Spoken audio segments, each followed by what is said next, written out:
So do you ever think about yourself in a negative way? I'm not good enough. I'm not worth it. I can't do it. I'm alone. Or what if? Well, in this video, I'll talk about where these beliefs come from and how you can deal with them using a few simple steps. So strap yourselves in and let's go. So I was searching the web and I came across this article on Business Insider. I've included a link to the article down below in the description section if you want to go back and read it for yourself. So the article listed 5 common destructive beliefs that impact your performance, your mood, and the ability to successfully reach your goal. So when I saw this, I was like, yep, I see these every day in my clients, and even for myself sometimes. But then I realized something. The article doesn't really tell you how to deal with these beliefs. So I wanted to help you out with that. Let's talk about the 5 destructive belief types and a strategy you can use to deal with them. So here they are again. Before I talk about the strategy, let's talk about where these thoughts come from. The short answer is they come from what you learned over your life experience of doing things well and not doing things well.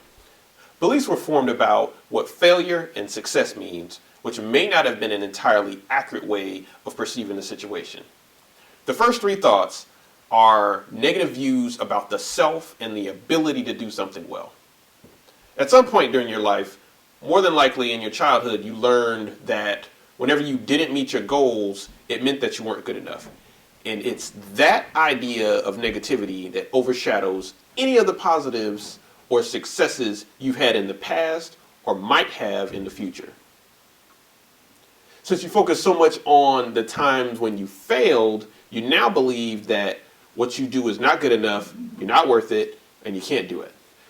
So if this idea was learned somewhere and it's affecting you so much now, then we have to figure out how to unlearn this or break apart the pattern of destruction that it's causing. So here's the strategy. Take out a blank sheet of paper. The first thing you need to do is identify the belief that is the problem using the 4 W's. When, where, what, and why. When did the destructive thoughts enter my mind? Is it when you have a task that you're trying to complete or dreaming of completing and it's not getting done? Where? Where are you when you have these thoughts? Now this one's important because you might be triggered by certain places or environments that bring up these thoughts for you. And once you identify the pattern, if possible, you can just avoid these places if it helps you to not experience these negative thoughts. Next, what? What are the thoughts exactly? Here's where you would focus on the exact thought that you were having. And last, why? Why is the thought true? I assume that you believe the thought, otherwise you would just shrug it off and keep going with your work. In this step, you're looking to find the best evidence for why the thought is true.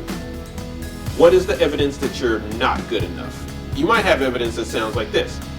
I believe I'm not good enough because people don't call me and they don't like me. Make sure you write these down somewhere.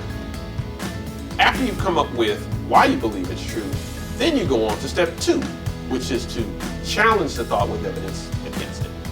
You might say something like, the evidence that my belief that I'm not good enough is not true is that I have people who care about me and they tell me all the time how great I am. Whatever evidence you come up with, jot that down too. After you have evidence against a thought, then you have to come to step 3. Taking the evidence for and against, you need to come up with an alternative thought or statement that you can use in future situations. From the earlier example, here's what it could look like. I sometimes believe I'm not good enough and that people don't like me, but the people I care most about tell me how great I am. So I must be good enough for them. After you come up with an alternative thought or statement, you can now approach step 4, which is to focus on this alternative thought or statement whenever the thoughts come up for you that you're not good enough in that situation. It's a way to shift your mental focus away from your destructive belief that doesn't have good evidence anyway, to a thought that's more positive and supported by actual evidence. And more than likely, if you focus on this thought, you'll be able to move on to what it is you were trying to do in the first place. You can do this 4-step process with any of the destructive thoughts that you might experience. In fact, more than likely, you'll need to do this with most of your destructive thoughts if you have more than one. So let's recap. If you want to have more control over your destructive beliefs, you have to do a few things. Keep in mind, you want to write these things down on a piece of paper to be able to keep track of the thoughts that you're focusing on.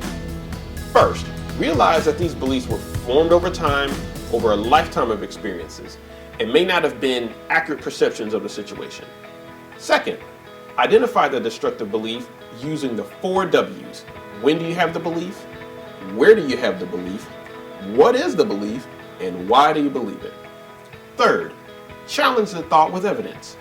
Fourth, come up with an alternative thought using the evidence for and against the destructive belief, and focus on the alternative thought in every situation that the destructive thought comes up.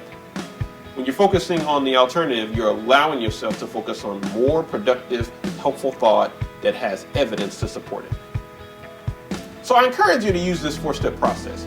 I've had some people tell me how it's helped them out, and I'll be putting together some information about it so you can hear from someone else. You don't have to take my word for it, but what do you have to lose? I think you should just give it a try.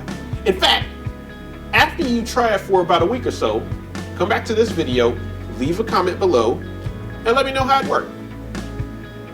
If you like what you heard in the video and want to learn more about the process and other ways that you can apply this process, click on the subscribe to this channel button below to get instant updates for when new content is released.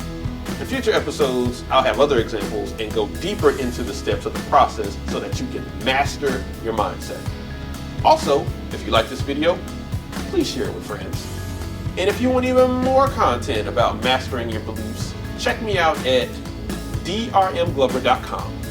Click the Contact tab and then click Get Free Mental Strategies. Or you can just click below to join the email list, where I'll add some additional resources to the blog post that will go along with this video. So that's all for now. Thanks for watching. Be sure to join the email list. I'll see you over there.